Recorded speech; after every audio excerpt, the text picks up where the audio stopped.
Loving yourself is something many people struggle with, yet it's one of the most important skills you can develop. When you truly learn to value and care for yourself, everything in your life changes. Your confidence grows, your challenges become easier to handle, and your happiness becomes less dependent on others. This isn't about being selfish or perfect. It's about recognizing your worth and treating yourself with the kindness and respect you deserve every single day. In this video, you'll discover practical steps and honest advice to help you start this journey right now. You'll learn how to face your fears, quiet your inner critic, set healthy boundaries, and build habits that support your mental and emotional well-being. If you've ever felt stuck or unsure about how to love yourself more, this video will guide you through simple, real-life actions that make a big difference. Stick around, because by the end you'll have the tools and motivation to start putting yourself first without guilt or hesitation. Chapter 1. Work is a pain in the ass. My files are in Embrace your true self every single day. Every morning you wake up, you are presented with a choice. You can either show up as someone who tries to be what others expect, or you can choose to live as your true self. This one decision, repeated every single day, shapes how you feel, how you think, how you grow, and how you experience life. Most people never stop to ask themselves who they truly are, because they are too busy trying to be what the world wants them to be. They dress how others expect, speak the way others approve, chase goals that don't belong to them, and measure their worth by someone else's standards. But real peace, real power, and real confidence begin the moment you start living in alignment with your real self. Not your image, not your reputation, but the quiet, honest truth of who you are when no one is looking. The world does not teach you how to accept yourself. It teaches you how to improve your appearance, how to fix your flaws, how to compare and compete, how to silence your feelings, to maintain control. You're told you must earn love, prove your value, and gain permission to be yourself. But this isn't true. You were born worthy. You don't have to earn love, you need to allow it. You don't have to prove yourself, you need to understand yourself. You don't have to gain permission, you need to give it. Embracing your true self means stepping away from this noise and facing the mirror without filters, lies, or masks. It means honoring the person you are, not the person others want you to be. This is not about being selfish. It is about being honest. The more honest you are with yourself, the more whole you become. Many people fear this honesty. They avoid self-reflection because they're afraid of what they might find. They think if they look too closely, they'll uncover something broken, something unworthy. But the truth is, what you find when you look deeply is not weakness, it's strength. You find resilience in your scars. You find wisdom in your mistakes. You find dignity in your struggles. And most importantly, you find a person who has survived, adapted, and kept going. That person deserves love, not judgment. That person deserves support, not shame. Embracing yourself means standing by that person even on the hard days. So how do you do it? You start small. You don't wait for a perfect moment. You don't wait until you've improved everything. You begin with awareness. You pause in the middle of your routine and ask yourself one simple question. Am I being real right now? It's a quiet question, but it reveals everything. Are you speaking your truth or saying what's safe? Are you making decisions based on what you want or what will impress others? Are you ignoring your emotions just to seem strong? Every answer you give brings you closer to who you really are. That's where the journey begins. You cannot love yourself if you are always abandoning yourself. You abandon yourself when you stay silent to avoid conflict. You abandon yourself when you say yes to things you don't want. You abandon yourself when you pretend to agree just to fit in, and every time you do it, you feel smaller, weaker, more disconnected. The cost of pleasing others is often losing your connection to yourself, and that's too high a price. If you want real freedom, you must stop negotiating your identity for comfort. You must start standing with yourself, even when it's uncomfortable. This doesn't mean you stop caring about people. It means you stop betraying yourself to be accepted. There's a difference between connection and dependence. When you love yourself, you can connect without losing yourself. You can care without sacrificing your truth. You can listen without shrinking, and the more you live this way, the stronger your self-respect becomes. Self-love is not a moment of inspiration. It's a daily act of commitment. It's not a feeling that shows up when life is easy. It's a practice you build when things are hard. When you embrace your true self, you stop running from your emotions. You stop labeling your feelings as weak or wrong. You learn to sit with your sadness without shaming it. You learn to hold space for your anger without losing control. You learn to feel your fear without letting it define you. This is emotional maturity. This is inner strength. Being true to yourself means being honest about how you feel and allowing yourself to experience it without judgment. That's how healing happens. That's how you start trusting yourself again. You also stop comparing yourself to others. Comparison is the enemy of authenticity. When you measure your worth by someone else's path, you forget your own. You start doubting your progress, questioning your choices, and losing sight of what matters to you. But your life is not a competition. It's a journey, and no one else is walking the exact same road. You don't need to be ahead of anyone. You just need to be real with yourself. That's the only standard that matters. Every time you compare, you reject your own experience. But every time you return to your truth, you reclaim your power, and you begin to let go of shame. Shame tells you that you are not enough, that something is wrong with you, that if people really knew you, they would walk away. But shame is a liar. The more you embrace your full self, the light and the shadow, the more shame loses its grip. You realize that being flawed doesn't make you unworthy. It makes you human. You don't have to hide your story. You don't have to pretend to be perfect. Better confidence, Better performance, better focus, better creativity, better innovation, better balance, better together with a no stress.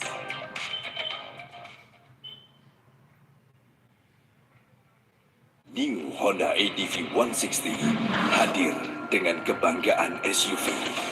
Tangguh di beragam medan.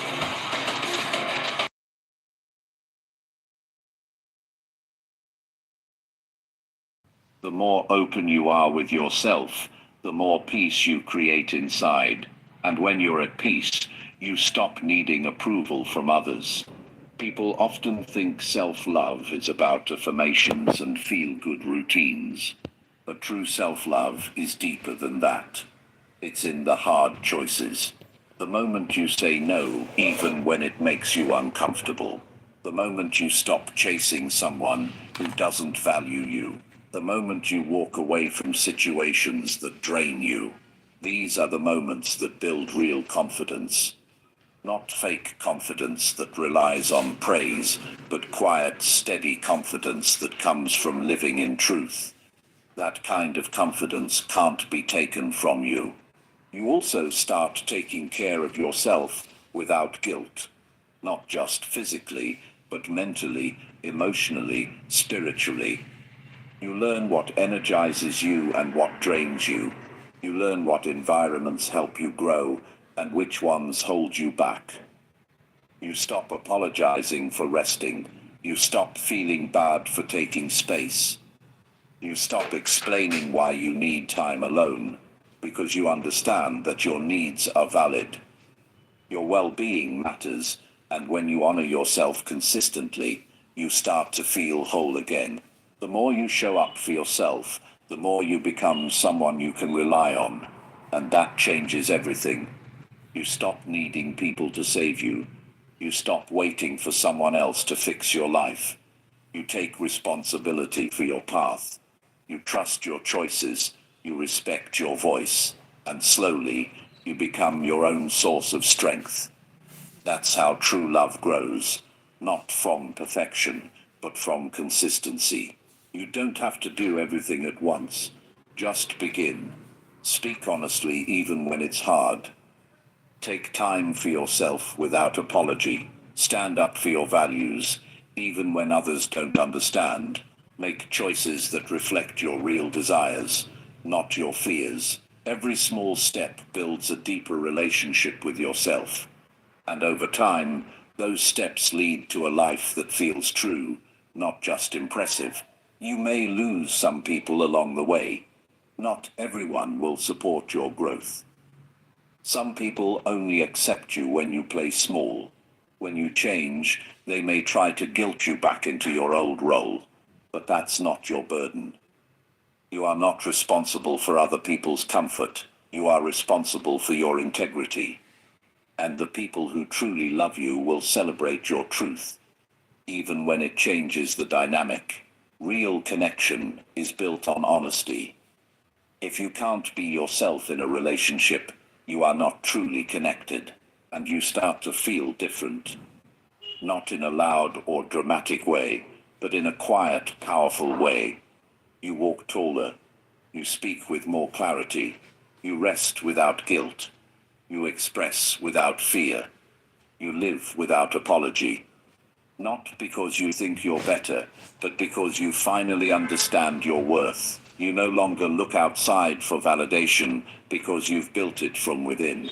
That is the foundation of all real success, all real peace, and all real happiness. Every day is a new chance to return to your truth. Some days you will drift. Some days you will forget. That's okay. What matters is that you come back. That you keep choosing yourself over and over until it becomes natural. Until your life feels like home. Not a performance. Until your words reflect your beliefs. Until your habits serve your healing. That's what it means to embrace your true self.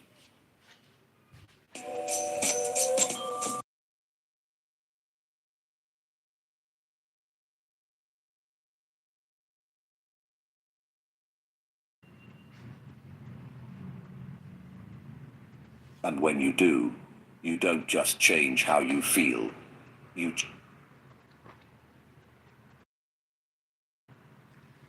change how you live. You are not here to be accepted by everyone. You are here to be honest with yourself. You are not here to impress others. You are here to fulfill your own potential. You are not here to fit into someone else's idea of success. You are here to create a life that reflects your truth. Embracing yourself is the beginning of everything. The beginning of strength. The beginning of peace. The beginning of deep, lasting love. Not just from others, but from the only person who is with you through it all. You. And every single day, you have the power to make that choice. Chapter 2. Challenge negative thoughts with positive, honest self-talk. Most people live their lives unaware of how often they speak against themselves in silence. It begins in early moments, before breakfast, before a word is spoken aloud.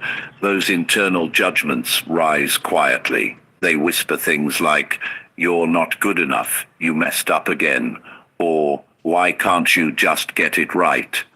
These thoughts are often accepted as truth without being questioned, and over time, they shape how you see yourself, how you act, how much you try, and whether you believe you deserve happiness. The truth is, your mind listens closely to what you say inside, and the longer you let those thoughts go unchallenged, the more they turn into habits that weaken your ability to grow, to feel proud, or even to try again when life gets hard. You don't choose which thoughts arrive in your head, but you do choose what to believe and what to feed. Not every thought deserves your attention, and not every idea you have is accurate. Just because you think something doesn't make it real. A thought is a suggestion, not a sentence. Learning to challenge what your mind throws at you takes effort, but it is the foundation of lasting change. It allows you to take control of your inner world instead of being ruled by automatic self-criticism. It's not about pretending that you're happy or pretending everything is fine. It's about telling yourself the truth in a way that supports growth rather than blocks it. Negative thinking feeds on silence.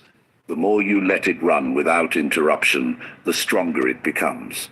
You must interrupt it with something grounded, something calm, and something rooted in the present. Honest self-talk is not about forcing fake confidence. It's about giving yourself a realistic voice that helps you see clearly when doubt tries to take over. It's about offering yourself balance when the inner voice swings too far into fear, shame, or defeat. You don't have to be perfect at this. You just have to be willing to stop and answer back when a thought tries to pull you under. Most of the time, the mind repeats what it has been taught. If you were criticized often, you'll likely criticize yourself automatically. If you were ignored, you might believe your needs don't matter. If you were only praised when you achieved something, you may tie your worth to constant results. But this is not who you are. It's what you learned, and you can unlearn it. You can build a new way of thinking. You can reframe how you speak to yourself and make your inner world a safer place to be.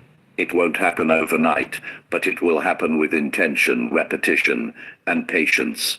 When a thought arises that tells you you're failing or falling behind, stop and examine it.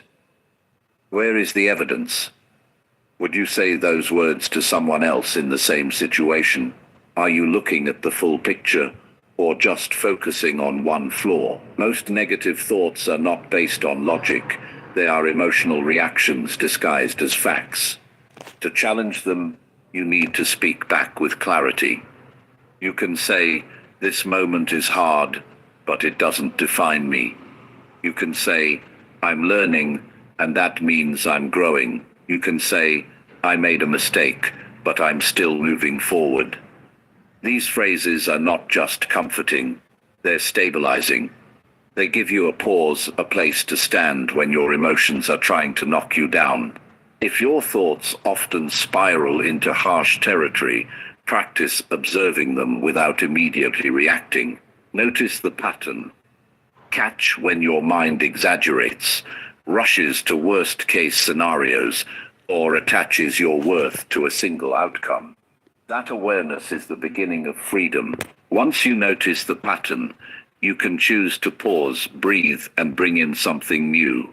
You can introduce a different voice, one that speaks to your potential, your effort, and your truth. You are not helpless against your thoughts. You are capable of guiding them with discipline and care. The strength of self-talk comes from consistency, not perfection. You won't always catch every negative thought, and you won't always respond in the best way. That's okay. The goal isn't to be flawless. It's to build a habit of returning to what's helpful. When your inner voice becomes more balanced, your outer behavior becomes more stable. You take more risks. You recover more quickly from setbacks.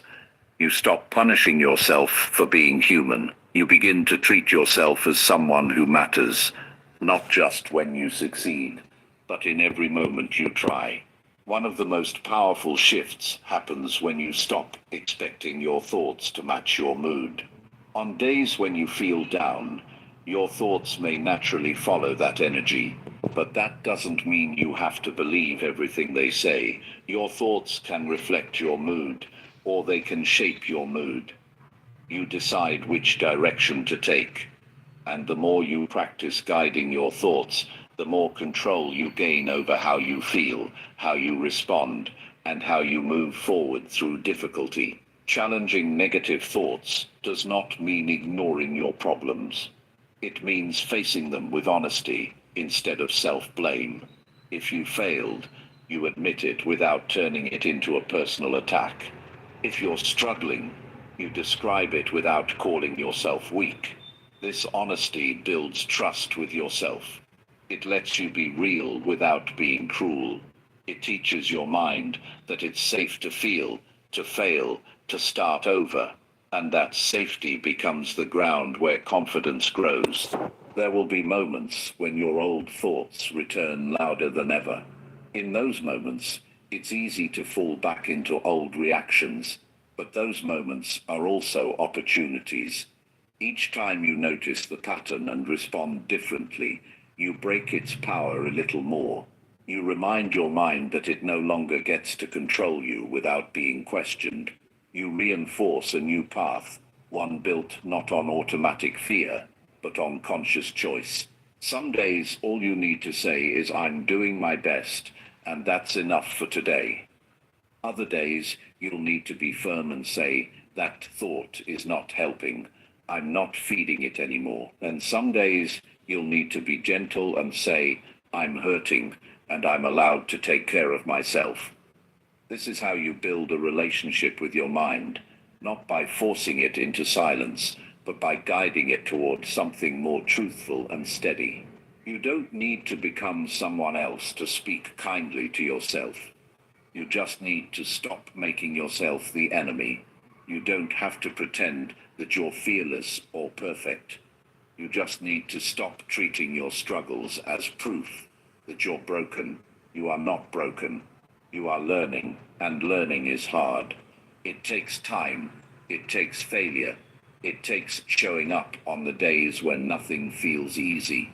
And on those days, your self-talk becomes your anchor. It keeps you grounded. It reminds you who you are and what matters most. With every intentional word you speak inside, you are shaping your mindset. You are building emotional muscle. You are creating distance between who you are and the negative stories that no longer serve you. This work is not always exciting, but it is powerful. It changes the way you think, which changes the way you live. Every small step matters. Every time you catch a thought and choose a better one, you're doing something extraordinary. You're choosing clarity over confusion, truth over fear, and self-respect over self-attack. This is not a one-time fix. It's a daily process, but it's worth it, because your relationship with yourself is the foundation of everything else.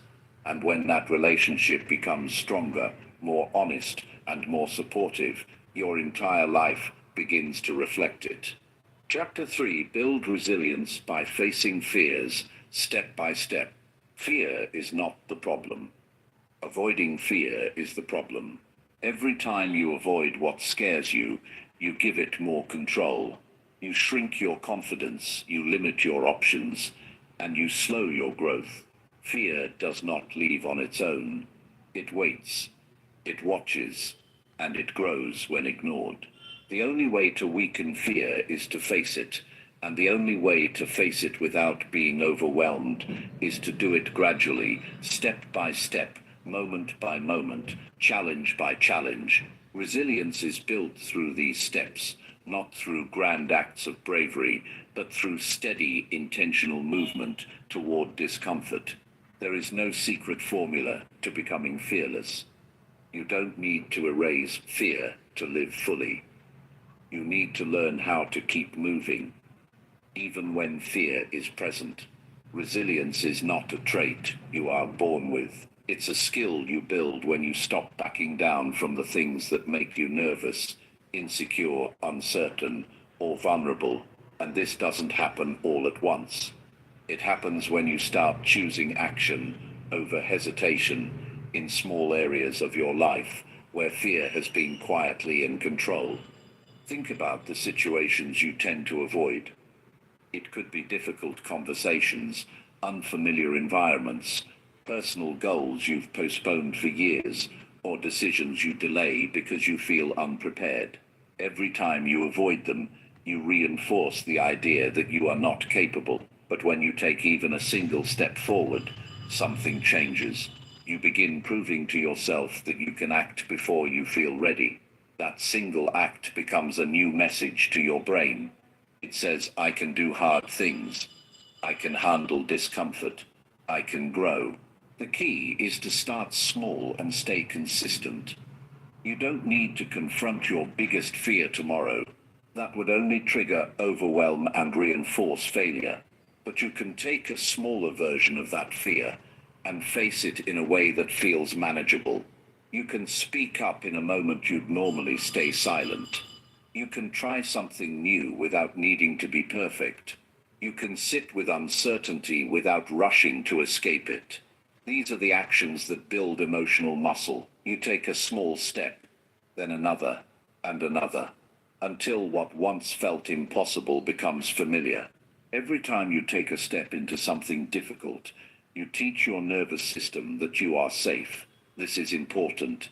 Fear often tricks your body into reacting as if you are in danger, even when you are simply uncomfortable. When you take calm, steady action in the face of fear, your brain starts to update its response.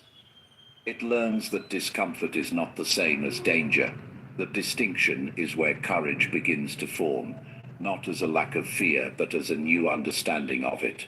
Resilience is also built by changing how you talk to yourself during these moments. When you feel fear rising, your self-talk matters more than ever. If your inner voice says, you're going to fail, you will hesitate. If it says, this is too hard for you, you'll retreat. But if it says, you've handled hard things before, or this is just one step, not forever, you gain momentum. The words you use in the moment shape how far you go. You don't need loud confidence, you just need steady support from within. Fear often attaches itself to a story about what might go wrong, what others might think, or what you might lose. Most of these stories are exaggerations. They are worst-case scenarios written in panic. One of the best ways to break fear is to ask yourself, what is the actual risk here, and can I handle the outcome if it doesn't go well? Usually the real answer is yes. You might be uncomfortable, but you won't be destroyed. You might feel awkward, but you'll recover. When you face that truth, fear begins to loosen its grip. You also need to be honest about how fear disguises itself. Sometimes it looks like perfectionism, where you wait until conditions are ideal before taking action. Sometimes it looks like procrastination, where you distract yourself with easier tasks. Sometimes it looks like overthinking, where you stay stuck in preparation and never begin. Recognizing these patterns allows you to interrupt them. It allows you to stop waiting for the fear to go away and start acting despite it. There's a kind of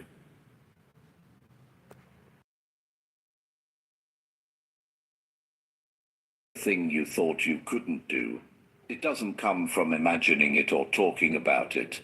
It comes from taking the step and seeing for yourself that you are capable. That kind of proof changes something deep inside. It becomes a foundation that can't be shaken easily. Because once you've seen your own strength, it becomes harder to believe the voice that tells you you're not enough. Resilience is also about recovery. Not every step forward will go smoothly. Sometimes you'll fall. Sometimes you'll hesitate. Sometimes you'll backtrack. That's not failure. That's part of the process. What matters most is how you respond afterward. Do you judge yourself, or do you regroup? Do you shut down, or do you reflect and try again? Resilience grows in the way you treat yourself after the fall. It's not about how fast you bounce back. It's about not giving up on yourself in the middle of the mess. The truth is, you don't build strength by avoiding fear. You build it by walking through it with clarity and courage. Not to prove something to the world, but to prove to yourself that you're not fragile, not weak, and not limited to the past. Each time you show up for yourself when it's hard, you become more grounded. You become someone you trust. And that trust turns into power, power that no one can take from you. There is no perfect timeline for this process. Some fears will take days to overcome. Others may take years. That's okay. The point is to keep moving, to keep facing the edge of what feels safe and stepping beyond it, even just a little. Even if your hands shake, even if your voice cracks, because the goal is not to feel ready. The goal is to act anyway. You don't have to feel fearless to be brave. You just have to move forward with your eyes open and your heart steady. The more you face fear, step by step, the more life begins to open up. You say yes to opportunities that once seemed out of reach. You speak your mind when it matters. You stand your ground in difficult moments. You take on challenges not because they're easy, but because you've stopped letting fear make your decisions. And that shift changes everything. It changes how you feel in your own body. It changes how you relate to others. It changes how much of your potential you allow yourself to explore. You deserve to live a life that is not ruled by hesitation. You deserve to make choices from strength, not avoidance. And that kind of life doesn't begin with one big leap. It begins with one small act of courage repeated over and over, until fear becomes just another part of the journey, not the one steering it. This is how you build resilience. This is how you take your power back. And this is how you begin to trust yourself in ways that no fear can ever undo. Chapter 4. Prioritize your needs without guilt or hesitation. There comes a time in life when you have to stop waiting for permission to take care of yourself. You've spent years considering other people's needs, juggling responsibilities, and putting yourself last. You've learned to be strong for everyone else while quietly neglecting your own voice. But strength isn't about self-sacrifice without limits. True strength is knowing when to step back and say, I matter too. And the truth is, your needs are not a burden, an inconvenience, or a sign of weakness. They are valid. They are human, and they deserve to be met without guilt or hesitation. You don't need to apologize for needing time alone. You don't have to explain why you want to rest instead of overextend yourself. You don't owe anyone justification for choosing peace over chaos or boundaries over burnout. Yet somehow, many people carry the belief that prioritizing their well-being is selfish. That belief didn't come from nowhere. It was likely shaped by years of being rewarded for putting others first, and criticized when you finally said no. But the cost of constantly neglecting yourself is heavy. It leads to exhaustion, bitterness, and a quiet loss of joy. That's not noble. It's harmful. If you've been taught that your value is tied to how useful you are to others, it can feel uncomfortable to start meeting your own needs. But discomfort is not a reason to stop. It's a sign that you're doing something different, something necessary. Prioritizing yourself doesn't mean you love others any less. It means you are learning how to include yourself in the care you so freely give. It means you're done believing that your well-being only matters when there's nothing else to do. You deserve to have space to breathe without rushing to fix everything around you. You deserve to take breaks without feeling lazy. You deserve to say no without defending your decision. These are not luxuries. They are essentials for a balanced and meaningful life. And no one else is going to protect those essentials for you. That responsibility is yours, and it's time to take it seriously. Start by being honest with yourself about what you actually need, not what you think you should need, not what others expect you to need, but what genuinely nourishes you.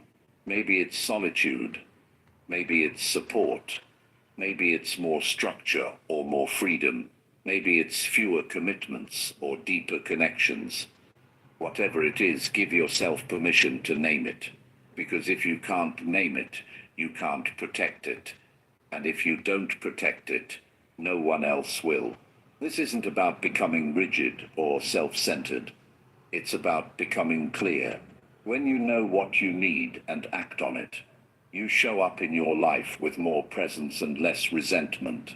You stop running on empty. You stop saying yes when you mean no. You stop quietly tolerating things that drain you just to keep the peace. And in doing so, you create a life that's more honest, more fulfilling, and more sustainable. It's not your job to make everyone comfortable at the expense of your own peace. You are not responsible for managing everyone else's reactions to your choices. You are only responsible for making sure those choices are true to what matters most to you. Sometimes people won't understand. Sometimes they'll push back. That's okay. Let them feel what they feel while you stay rooted in your truth. Your needs don't require approval. They require attention. You might notice guilt rising up when you start putting yourself first. That guilt is a conditioned response, not a moral compass. It's a sign that you were taught to ignore yourself, not a sign that you're doing something wrong. When guilt shows up, don't run from it. Recognize it, talk to it, tell yourself, I am allowed to care for myself. I am not wrong for needing rest, peace, or space. Then act anyway. The more you practice this, the quieter the guilt becomes. It's not about getting rid of guilt overnight. It's about not letting it dictate your decisions. Prioritizing yourself also means being clear about your boundaries. If something doesn't align with your values or drains your energy, it's okay to decline.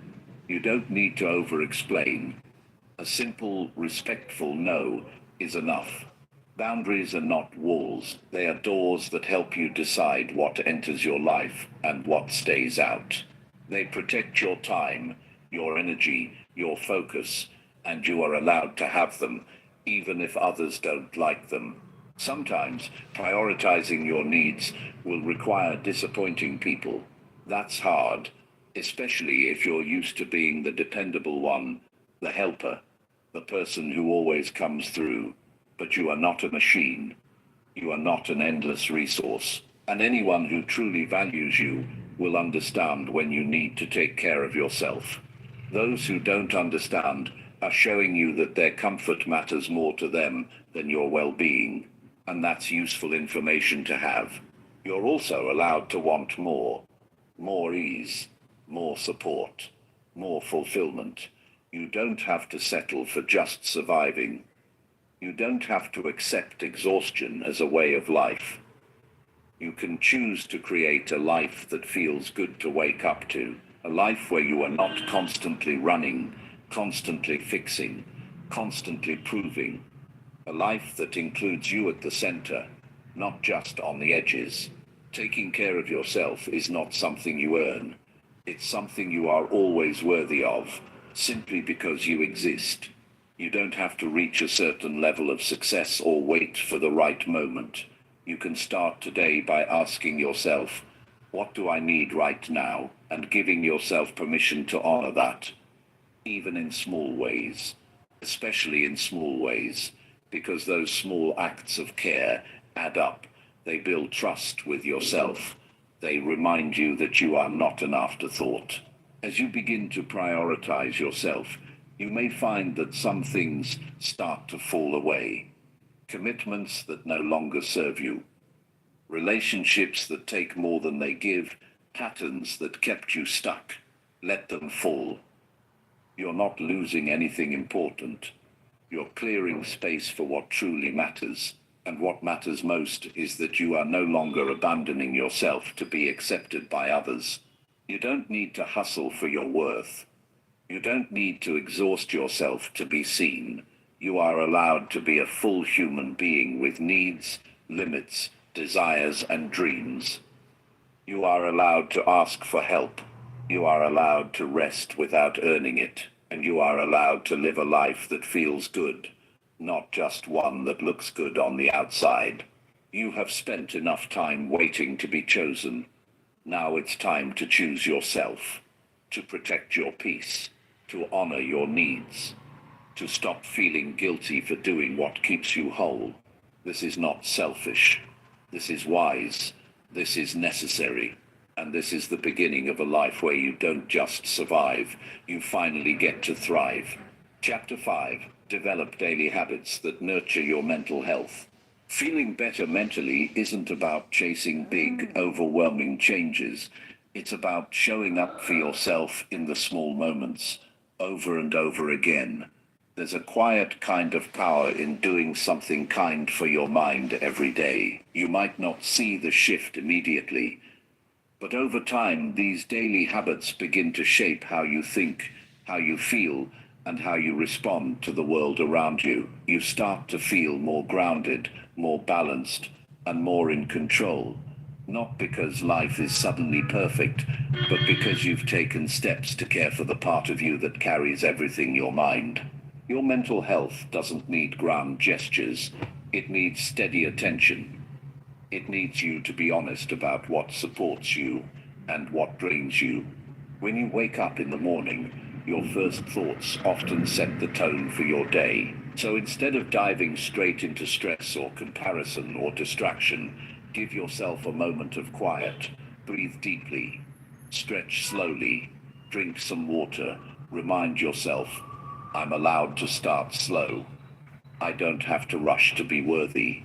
These are simple actions, but they signal something important. You matter, even in the stillness. Throughout the day, mental wellness is shaped by what you consume, not just in food, but in thoughts, conversations, and information. Pay attention to how you feel after watching certain videos, reading certain posts, or talking to certain people. If something leaves you anxious, tense, or self-critical, that's a signal to create distance. You don't have to fill your mind with noise. You are allowed to be selective. You're allowed to protect your peace. Instead, seek out things that calm you, inform you, inspire you. Follow voices that speak to your growth, not your insecurity. Movement also plays a role, not because of how it changes your body, but because of how it shifts your state of mind. You don't need to do intense workouts unless you want to. A walk around your block, some light stretching, or even dancing alone in your room can reconnect you to your body and lift your mood. Movement releases tension that often lingers after stress, and it gives you a way to express yourself without words. It reminds you that you are alive, present, and capable of movement even through difficult emotions. What you say to yourself each day also matters more than you think. Most people walk around with a harsh inner voice, one that criticizes, doubts, and shames. You might think you're being realistic, but often you're being unnecessarily cruel. Begin to notice that voice. Notice how often it speaks, then challenge it. Not with fake positivity, but with balanced truth. If your mind says you're failing, you can respond with, I'm doing the best I can, and that counts. If it says you're not good enough, you can say, I may struggle sometimes, but I still have value. The goal is not to erase every negative thought, but to stop believing them without question. Build small check-ins into your day, even if it's just 2 minutes. Ask yourself, how am I feeling right now? Don't try to fix or change the feeling immediately. Just acknowledge it. Let yourself be honest.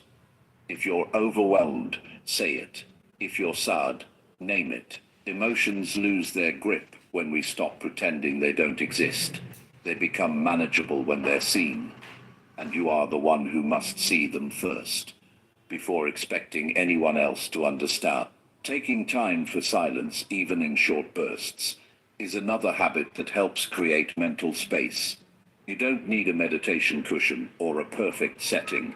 You just need a few minutes without distractions, where you can pause and return to your breath. In those moments, You remind yourself that not everything needs an immediate reaction. Not every thought is urgent. Not every feeling has to lead to action.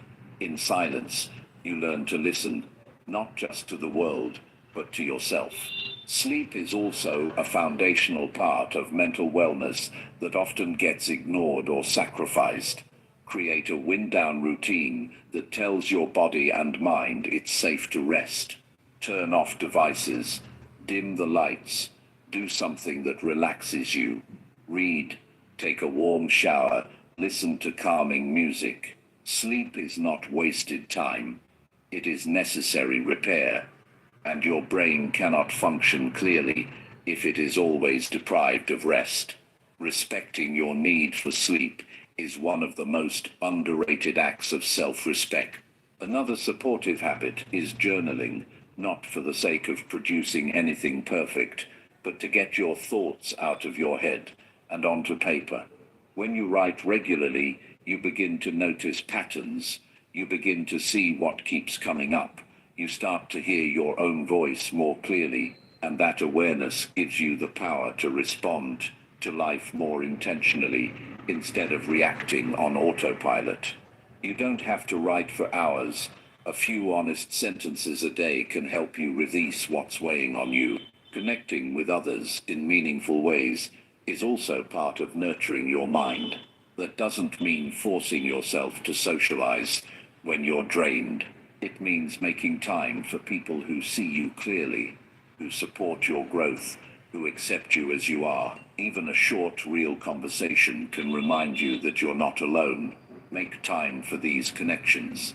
They are part of your emotional fuel. They don't have to be constant, but they do need to be intentional. Lastly, mental health is strengthened by giving yourself something to look forward to. Each day, no matter how full or difficult, should have at least one small thing that brings you joy. Maybe it's a favorite snack, a song you love, a peaceful walk, or a moment to sit in the sun. These are not meaningless details. They are lifelines. They remind your brain and body that life is not just about survival. It's about small joys that anchor you through stress and uncertainty. You don't have to master all of this at once. You don't have to be perfect. What matters is consistency. What matters is showing up for your mind in ways that build strength over time. It's okay to have days where you forget, days where things feel too heavy, but as long as you return to yourself, you are moving in the right direction. These daily habits are not chores, they are choices, and each time you choose them, you're building something stronger inside you. You're telling yourself, I am worth the effort it takes to feel better. And you are, always. Hit Goodnight anti nyamuk elektrik 2 kali lebih efektif bunuh nyamuk dengan Mobile Express.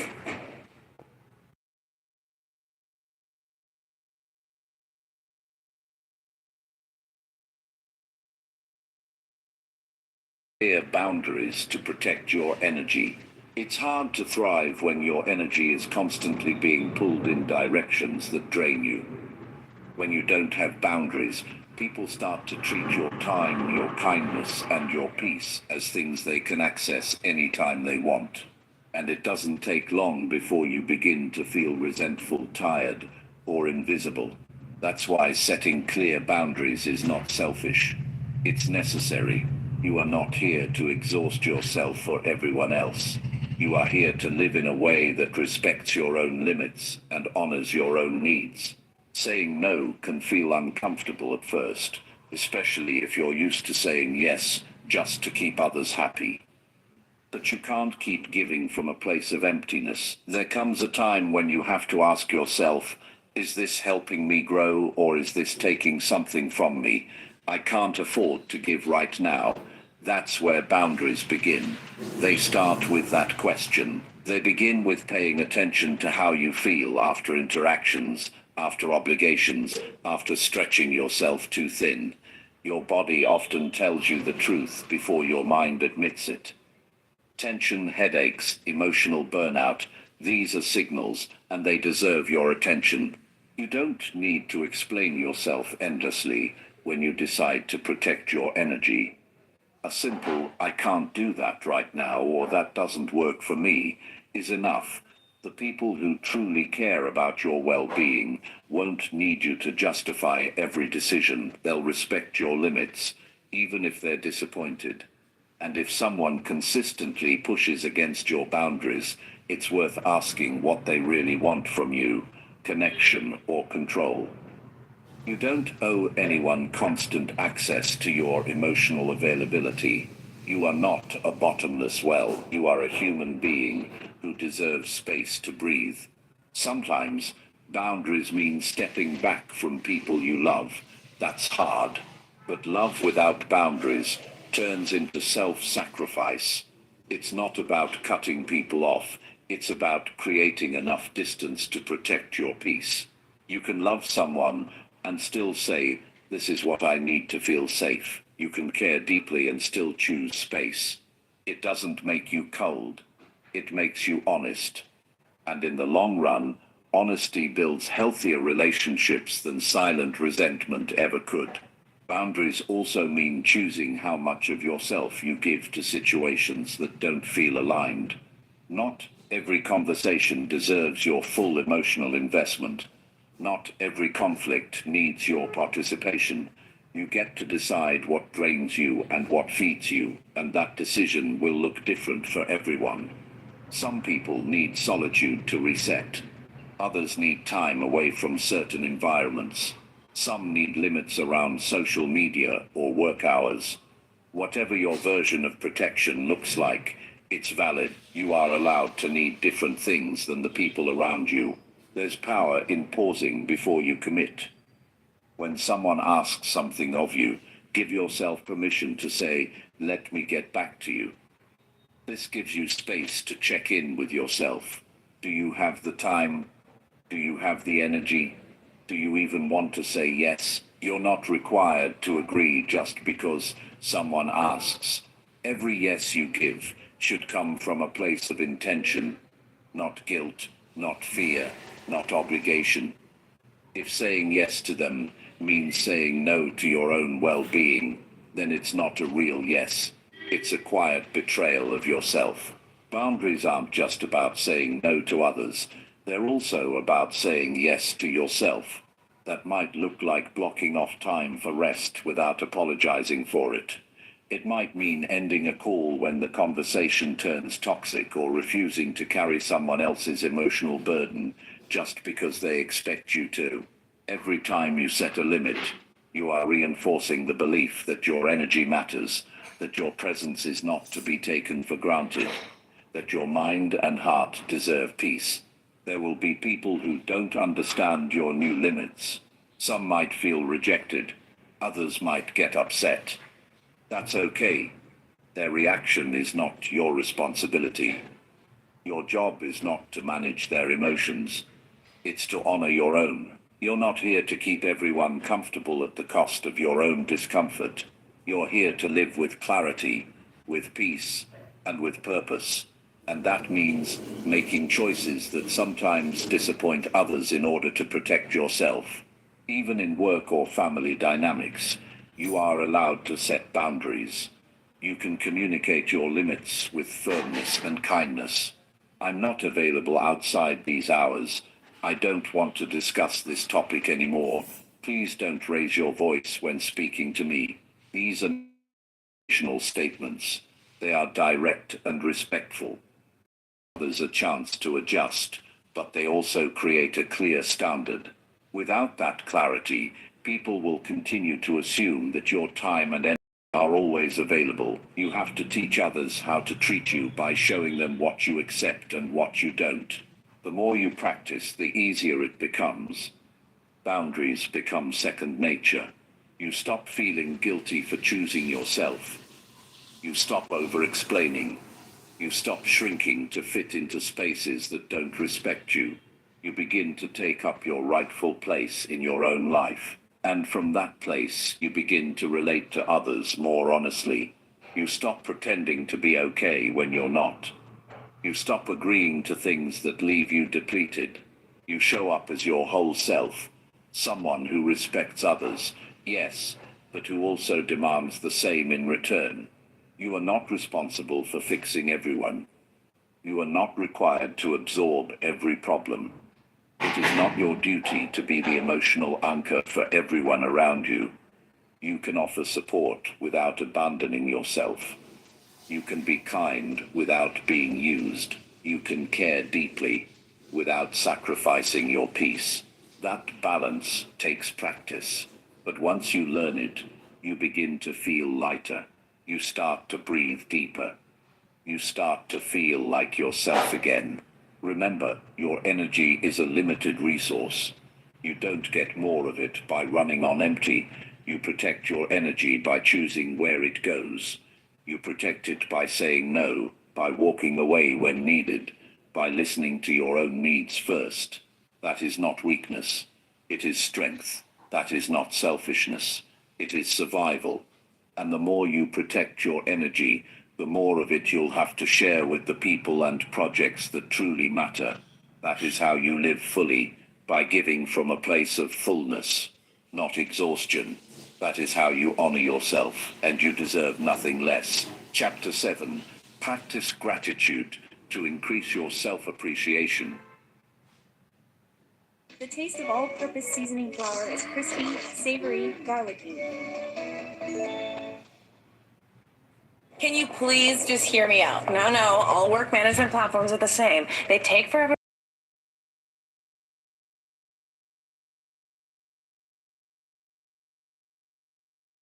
Quiet power in gratitude that most people overlook. It's not about pretending everything is perfect or ignoring the hard parts of life. It's about choosing to look at yourself and your life through a softer, more honest lens. When you start practicing gratitude deliberately, something in you begins to shift. You stop focusing only on what's missing, what's wrong, or what hasn't happened yet. Instead, you start recognizing what's working, what's improving, and what already exists within you. And when you do that consistently, it deepens your self-respect and renews your sense of worth. Gratitude allows you to see yourself as more than your flaws. It helps you focus on your growth, your resilience, your effort, even when the outcomes haven't turned out exactly the way you hoped. You begin to appreciate how far you've come instead of constantly measuring how far you still have to go. That shift changes everything.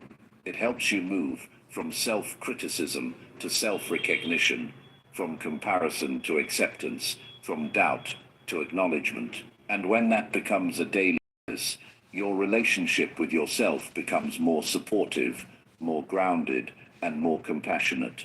It's easy to forget your own progress when is always on the next goal, the next challenge, or the next thing you need to improve.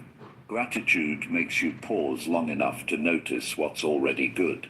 And that's essential, because without appreciation, you end up living like you're always behind, always inadequate, always catching up to someone else's version of success. But when you practice gratitude, you start feeling more whole in the present moment. You stop rushing to prove your worth, and you start realizing that it's already there. Every day gives you a chance to notice something small but meaningful. Maybe you handled a difficult moment with more calm than usual. Maybe you showed up for yourself in a way you didn't last year. Maybe you rested without guilt. These may not seem like big victories, but they are. Acknowledging them reminds you that growth is happening. You are learning, healing, changing, even if it's not loud or obvious. Gratitude trains your mind to notice those moments and hold on to them, and those moments build your self-worth from the inside out. Self-appreciation doesn't come from waiting for someone else.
else to notice your value. It comes from noticing it yourself, from recognizing your efforts, even when no one is watching, from thanking yourself for not giving up, from honoring the version of you that kept going, even when things were uncertain. Gratitude for your own courage, your patience, your discipline. It rewires the way you speak to yourself. You stop being your own critic and start becoming your own ally. Sometimes we think gratitude is only for the good days, but it's especially important on the hard ones. When things feel overwhelming or disappointing, that's when gratitude becomes a form of self-rescue. You might not be able to change everything in that moment, but you can still anchor yourself in something real. Your breath, your strength, the fact that you're still trying. That quiet acknowledgement helps you find perspective. It reminds you that even in difficulty, there is still something solid within you. And that belief builds self-trust, even when the outside world feels uncertain. Gratitude doesn't mean ignoring pain or pretending you're okay when you're not. It means choosing to see the whole picture, not just the hard parts. You can be struggling and still be grateful for your support system. You can be grieving and still appreciate the moments of peace. You can feel lost and still recognize the parts of yourself that are steady. This is what makes gratitude powerful. It holds space for complexity.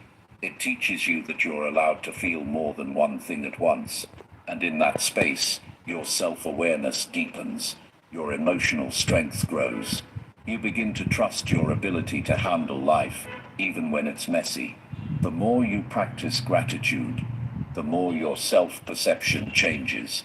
You begin to focus less on what you think you should be and more on who you already are. You notice the good qualities you bring into the world, the ways you support others, the quiet ways you show up even when things are tough. And when you appreciate those parts of yourself, your confidence grows, not because someone told you to be confident, but because you're finally seeing what's been there all along. Start simple. Begin by thanking yourself for just one thing each day.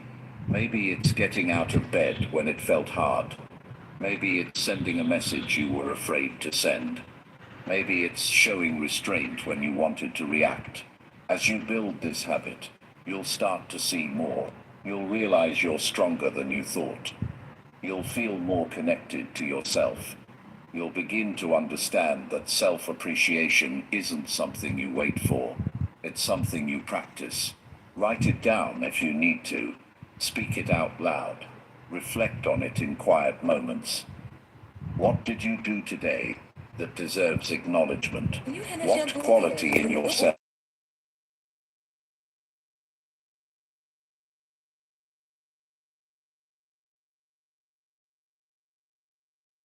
are allowed to give yourself credit? You are allowed to be proud of your growth. You are allowed to be kind to yourself, not later, but now. You will find that gratitude also softens your relationship with others. When you start seeing the good in yourself, you're less likely to resent or compete with others. You stop needing external validation to feel worthy. You become more generous because you're no longer operating from lack. You give love without needing it back. You support others without draining yourself. Gratitude makes space for deeper connection, not just with the world, but with yourself. This is not about forcing yourself to be positive all the time. It's about creating the habit of noticing what's working, noticing who you're becoming, noticing that your life, while not perfect, still has moments that deserve your full attention. And in that attention, you'll find clarity, you'll find strength, you'll find appreciation, and that appreciation will turn into self-respect, which turns into self-belief, which eventually becomes self-love. You don't need a big reason to feel grateful. You just need to be willing to notice the truth that's already there. You've made it through things you once thought you wouldn't. You've grown in ways that once felt impossible. You've shown up again and again, even when you didn't feel ready. That's worth acknowledging. That's worth celebrating. And the more you remind yourself of these truths, the more natural it becomes to appreciate who you are. You stop waiting for the world to see your worth, because you already see it yourself, and that is where your strength begins. Chapter 8. Take responsibility for your own happiness now. No one else is coming to save you from unhappiness. That truth might sound harsh at first, but it's also deeply freeing. The moment you stop waiting for others to fix your life, your past, or your emotions, you begin to reclaim your power. Happiness is not something someone can give you, and it's not something you stumble into by accident. It's something you build with small choices, daily decisions, and a deep commitment to stop abandoning yourself. If you keep tying your happiness to someone else's actions, words, or approval, you'll always feel out of control. And that's a hard way to live. Always waiting, always hoping, always being disappointed. You've probably heard people say, do what makes you happy, but they don't talk about the part where you have to get clear on what actually makes you feel fulfilled, grounded, and at peace. That's the work most people avoid. They chase distractions. They blame their circumstances. They point fingers at their past. But nothing really changes until you pause and say, I am responsible for how I feel, and I'm ready to do something about it. That shift isn't just mature. It's transformational. You begin to understand that happiness doesn't come from what you have. It comes from what you allow yourself to believe, say, do, and feel. It's tempting to think life owes you something. After all you've been through, it would make sense to want life to be easier, to expect better treatment, to wish someone would just see you and love you the way you need. But that waiting keeps you stuck. The truth is, life won't always be fair. People won't always show up how you want them to. But your peace of mind cannot depend on that. When you stop outsourcing your happiness, you get to decide how your story moves forward. You get to choose your priorities. You get to say no to what drains you and yes to what aligns with you. Taking responsibility means asking yourself hard questions. What are you tolerating that's making you bitter? What habits are keeping you stuck? What beliefs are making you feel like you're never enough? Happiness doesn't grow in denial. It grows in clarity, and clarity takes honesty. No more pretending you're okay when you're not. No more hiding behind excuses. No more hoping things will magically change without your participation. This is your life. This is your moment to show up for it. Not perfectly, not all at once, but with intention, courage, and ownership. It also means letting go of the fantasy that someone else will come along and understand you so fully that all your pain will disappear. That kind of connection sounds beautiful, but it places an impossible weight on others. You were never meant to rely on another person to heal wounds they didn't create. It's your job to sit with yourself, understand your needs, soothe your inner conflicts, and offer yourself the acceptance you've been waiting for. When you do that, relationships become healthier. You stop clinging, you stop resenting, you begin relating from a place of fullness rather than lack. Every time you blame someone else for your unhappiness, you give them control over your peace. That's a heavy price to pay. It might feel satisfying in the short term, but over time it drains your energy. Instead of growing, you stay locked in frustration. Taking responsibility doesn't mean taking blame for things that were outside your control. It simply means you're no longer waiting for external conditions to create internal peace. You're learning how to respond to life rather than react to it. You're choosing to build your happiness from the inside out, one conscious step at a time. Sometimes the hardest part is realizing how often you've betrayed yourself to make others comfortable. You stayed quiet when you should have spoken up. You lowered your standards because you didn't want to seem difficult. You put yourself last again and again, hoping that self-sacrifice would earn you love. But happiness doesn't grow in self-abandonment. It grows when you finally say, I matter too. When you stop asking for permission to take care of yourself. When you stop waiting for someone to validate your right to peace. There's no perfect time to begin. You don't need everything figured out. You just need to decide that you're done making your well-being dependent on what happens around you. That choice alone changes your path. It helps you notice your patterns. It encourages you to set boundaries. It pushes you to do the hard things, like saying no, walking away, starting fresh, or holding yourself accountable. These steps aren't easy, but they are necessary if you want to stop surviving and start living. Happiness is also about what you allow into your life. The conversations you engage in, the content you consume, the thoughts you entertain. If you fill your mind with constant comparison, negativity, and pressure, don't be surprised when peace feels distant. You have to protect your mental space like it matters, because it does. You can't grow joy in a mind that's constantly at war with itself. You have to create space for stillness, for kindness, for truth, and that means learning to talk to yourself with compassion, even on your worst days. There's a difference between comfort and happiness. Comfort can keep you in familiar pain. It can trap you in habits that feel safe, but slowly destroy your spirit. True happiness often requires discomfort at first, the discomfort of change, of boundaries, of self-reflection, but that discomfort leads to real freedom. The kind of freedom where you wake up and no longer feel like your life belongs to everyone else. You begin to live on your own terms. You begin to trust your instincts. You stop performing for approval and start living for peace. When you choose to take responsibility for your happiness, you stop wasting time. You stop waiting for perfect circumstances.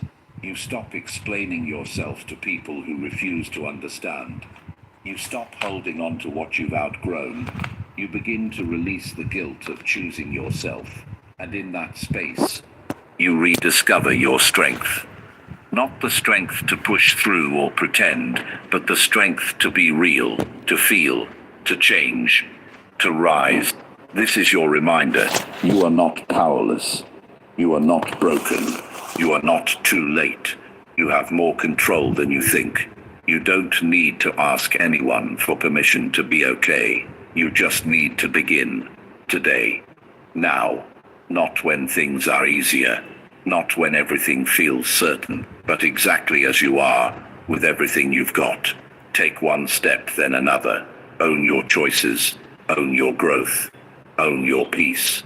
That's how happiness is built. Slowly, honestly, and entirely by you. Chapter 9. Cultivate forgiveness toward yourself and past mistakes. You cannot keep punishing yourself for the things you didn't know back then. You were doing the best you could with the understanding, the tools, and the awareness you had at that time. Looking back with regret may feel like you're holding yourself accountable, but there's a difference between accountability and self-punishment. Real growth doesn't come from endlessly criticizing yourself. It comes from being honest about your mistakes, learning what you needed to learn, and then allowing yourself to move forward without dragging the weight of guilt everywhere you go. Forgive